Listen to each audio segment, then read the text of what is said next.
After the somber funeral for my father, a prominent shareholder, my brother-in-law caught us off guard by raising the delicate topic of inheritance. The focus shifted to stocks and a substantial $5 million bequest, confidently asserting that my wife, the eldest daughter, and my sister was set to inherit this windfall. The revelation initially filled her with joy at the prospect of a significant inheritance. However, their excitement was short-lived when the family lawyer delivered the disheartening news that my brother-in-law had no legitimate claim to the inheritance. I, Greg Johnson, a 42-year-old office worker, reflected on my father's vibrant life, despite his age of 78. He remained full of vitality, actively engaged in his work. My older sister, a perpetual source of trouble, led a carefree life, causing continuous worry for our parents. In her middle age, she introduced Aaron Corner, a man she intended to marry. Despite his youth and handsomeness, I couldn't warm up to him due to his demeanor. My sister demanded that our father finance her wedding, swiftly depleting the funds and unapologetically seeking more. A year after her marriage, tragedy struck. Our father collapsed while playing golf and passed away a few days later. Overwhelmed by grief, I found myself struggling with the funeral preparations, with no assistance from my sister. After the funeral, a lawyer visited our home to discuss the inheritance outlined in my father's will.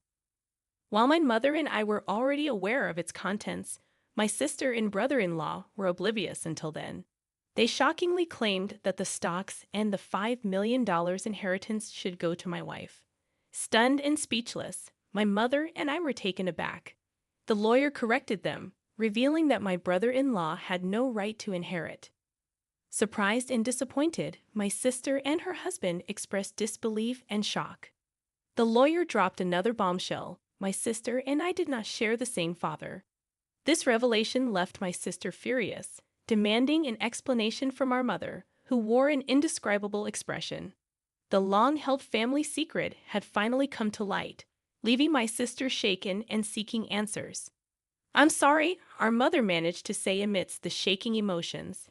"You are the child of my previous husband." Since childhood, my sister had teased me, claiming that Dad loved her more. Now faced with the truth, she seemed unable to accept it. However, she quickly shifted her stance, suggesting that if she was adopted, she would still have inheritance rights. Aaron chimed in, agreeing with her, yet our mother firmly denied any adoption, causing disbelief. "I'm the eldest daughter, and even Dad said so," my sister angrily declared, glaring at me in response. I felt my anger intensifying as I countered my sister's insatiable desire for more, despite the considerable amount of money our dad had already given her. My brother-in-law chimed in, supporting her claim and stating that it's natural to spend money on one's daughter. However, the lawyer intervened, drawing attention to the questionable spending, including debt repayment, and suggested reviewing the will. My sister panicked, claiming ignorance about any will. It turned out that our father had wanted to discuss and decide the contents with the family, but she had skipped it for frivolous reasons. When the lawyer proposed reviewing the will, my sister and her husband reluctantly agreed. The will clearly stated the transfer of property to my mother and me, explaining why my sister was not adopted. Her mistreatment of me and reckless spending had disappointed our father, realizing she had no right to the inheritance. My sister was visibly shocked, and her brother-in-law, who had initially supported her, suddenly changed his tune, accusing her of lying and abruptly leaving the room.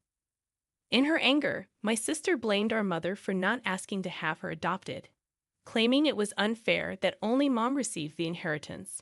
Frustrated, she cried and screamed, expressing her disappointment. Despite my sister's outrageous behavior, the lawyer remained calm, explaining that as the biological son, I had the right to receive it all. Before things escalated further, he warned that the police might need to be involved if the situation continued. My sister appeared startled by the mention of the police, given her history of repeated theft. As my mother spoke tearfully to her, she clicked her tongue and left the room. Half a year passed, and the inheritance proceedings were completed without issue. Despite some grumbling from my sister and brother-in-law, they couldn't stand against the lawyer's efficiency. My mother gave my sister a small amount of money, but I had no intention of interfering. The frustrating part for our family was that the two had disappeared. Their blatant greed was so evident that even our relatives were lost for words. One day, my wife suggested that my mother, daughter, and I go out to eat. Since my father's passing, our mother had been down, but she showed smiles when with her granddaughter. I suggested to my mother, "Why don't you live with us?" But you know, Rook still comes home occasionally. Sis only comes around to beg for money, doesn't she? How long does she plan to keep this up? The reason my mom defends my sister is that she is her blood-related child, and there might be concern that if we visit our family home, my sister might cause trouble again. Understanding that, I told her to take her time thinking about it and then drove my mom to our family home. Upon arrival, we encountered something unexpected. The lights were on in our supposedly empty home. It wasn't the time for the helper to come, so we were puzzled. I parked the car, suggesting, "Let's go up and have some coffee with Mother." We got out of the car and headed to the entrance, but the moment we approached the door, a car came rushing in. "Mom, watch out." Hearing my daughter ahead of me, I shielded my wife with my body. The car just grazed me, and I managed to dodge it, but I collided with a nearby flower bed, injuring myself badly. The car stopped after hitting the garage door. "Are you okay, Dad?" My wife and daughter rushed over, supporting me. Mother was trembling in shock at the sudden event. Understandably, from that moment on, a day of turmoil began. I was taken to the hospital by ambulance and had to be hospitalized briefly. Later, I heard that Aaron Warner, my brother-in-law, was driving the car. According to the police, he explained that he mistook the accelerator for the brake. However, I had my doubts about that story. Amidst all of this, my sister and mother visited me in the hospital. Mother left briefly to arrange flowers, and during that time, my sister coldly looked at me and said, "You're only tough and bodied, huh?" With a slightly disappointed tone, I couldn't help but give her a smile. "If I had died in the accident, Mom would inherit everything, right? Messed up your plan," I said a bit sarcastically, and my sister looked uneasy. "You planned this, didn't you?" When I asked, my sister looked away, and I added, "But I won't be accepting Mom's share, so it won't work out for you." My sister looked surprised at this. She probably thought I would naturally accept it. I have a wife and kids, so I passed the inheritance to them. It's not strange for the head of the family to think that way. Even so, I've made a will early, like Dad did. My sister was taken aback at this. "What? So that means—" "Yeah, unfortunately, my share of the inheritance won't go to Mom." My sister stared at me, then began to shake with anger. "There's $5 million, right? You could at least share a bit." When I immediately refused, my sister furiously grabbed my collar. "I'm your sister. We should split it." Whether it was the amount of the inheritance that drove her mad, she continued to scream in a very aggressive voice. I felt pity for my sister. It's that greedy attitude that disappointed Dad. Don't you get it? My sister's face turned even redder, and she grabbed my neck. "Bro, stop it." Mother, who had just returned, scolded her loudly. Then the nurses, called by the nurses' call button, arrived and escorted my sister out of the room. Mother seemed to want to protect my sister, but my sister had lashed out at her too. As she left, she asked, "Why did she turn out like this?" Hearing Mother say this sadly, I felt a pain in my heart.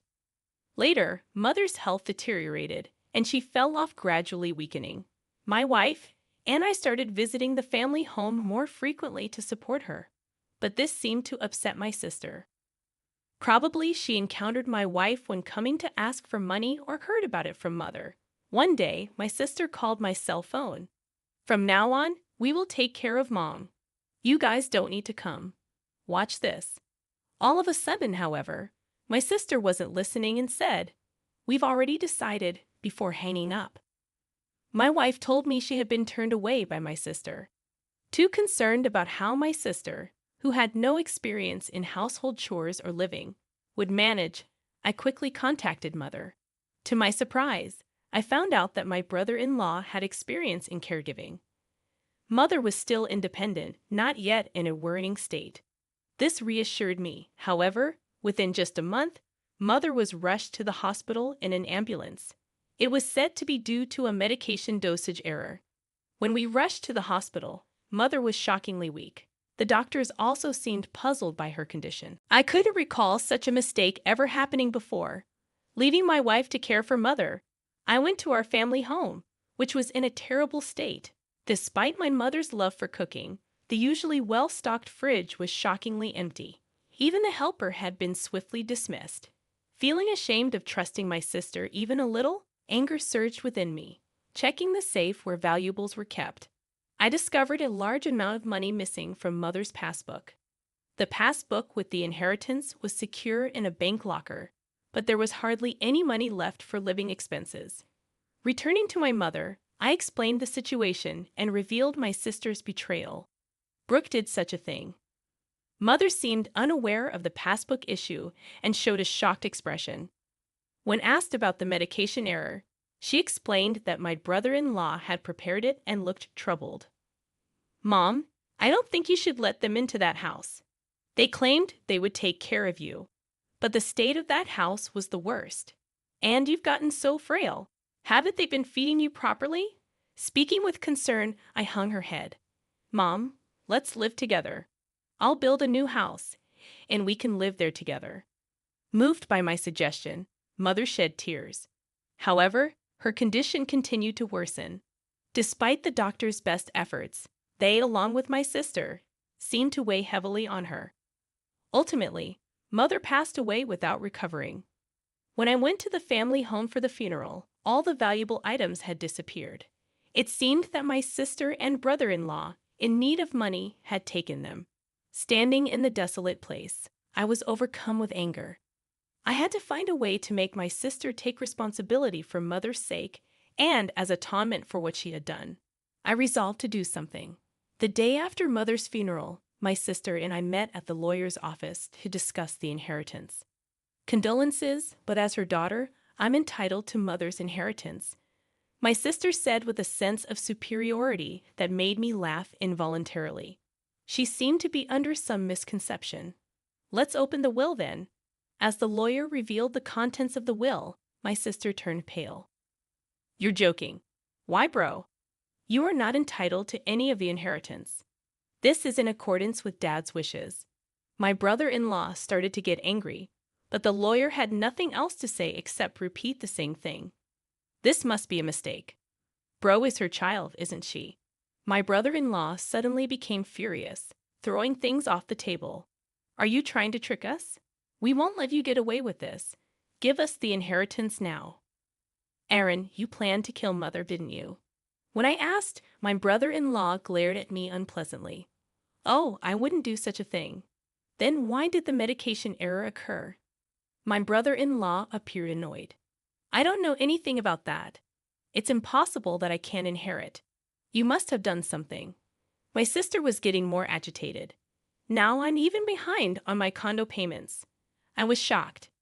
She hadn't rushed to Mother's side after hearing of her death because she was busy with such matters, hoping for the inheritance. "Really, there's nothing left." My sister pressed the lawyer. "That seems to be the case. Let me explain in detail." The lawyer explained the details of the inheritance. Ultimately, after deducting what my sister had withdrawn and sold, there was hardly anything left for her to inherit. My sister held her head in dismay. I had discussed this in advance with the lawyer. I found satisfaction with the outcome. "Stop joking. There can't be so little." My mother and I hadn't told my sister, but most of Mother's property had already been distributed to my children, her grandchildren. Therefore, there was already little left to inherit. However, my sister kept murmuring her dissatisfaction. I felt nothing but resentment towards my sister, who had lived off the money given by Father and now Mother, thinking she could rest easy knowing I would take care of her. "But you just took her money. You are a true disgrace to our parents." I raised my voice in frustration. "Caring for someone costs money, you know. Don't you understand? Then show me the receipts for what you spent on mom's care. I'll cover any necessary expenses. As I extended my hand, my sister turned pale and was at a loss for words. I threw those away. That's not good. Without receipts, it can't be proven as evidence. Hearing the lawyer's words, my sister struggled to find a response. During this, my brother-in-law tried to calm me down. Greg, your sister is in a tough spot. Maybe you could help her out a bit as family. I cannot. My immediate response left my brother-in-law speechless. I've been hurt by my sister for a long time. Frankly, I feel like it's karma, but you're the only siblings, maybe just a little. He tried to say more, but I refused. I was filled with anger, and so was my brother-in-law, apparently. Dan, if that accident had worked out, Rook would have had the entire inheritance. What accident? Before I could ask, my brother-in-law started talking on his own. Because of this brother, things didn't go as planned. I was supposed to get a new car, but now there's barely enough money left even for repairs. My sister tried to stop him, but it was too late. That's a pretty serious statement. You could be accused of fraud.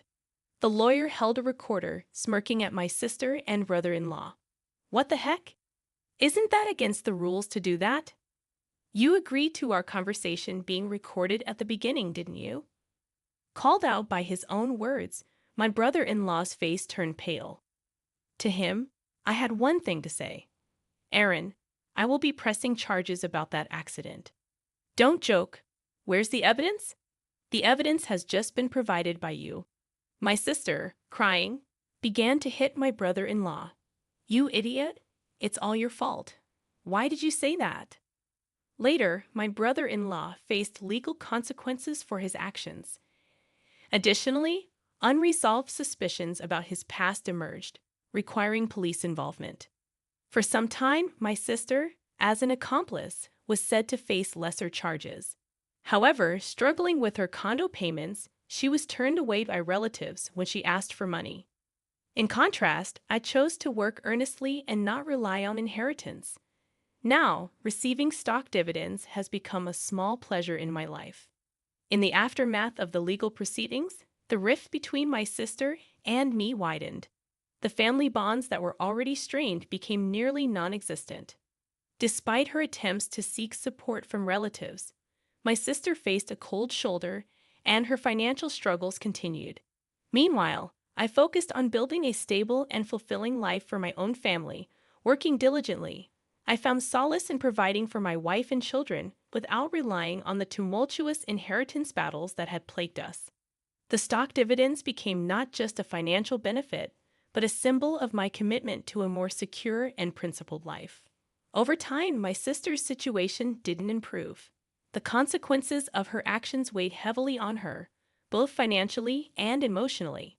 It became a stark reminder of the importance of responsible choices and the lasting impact they can have on one's life.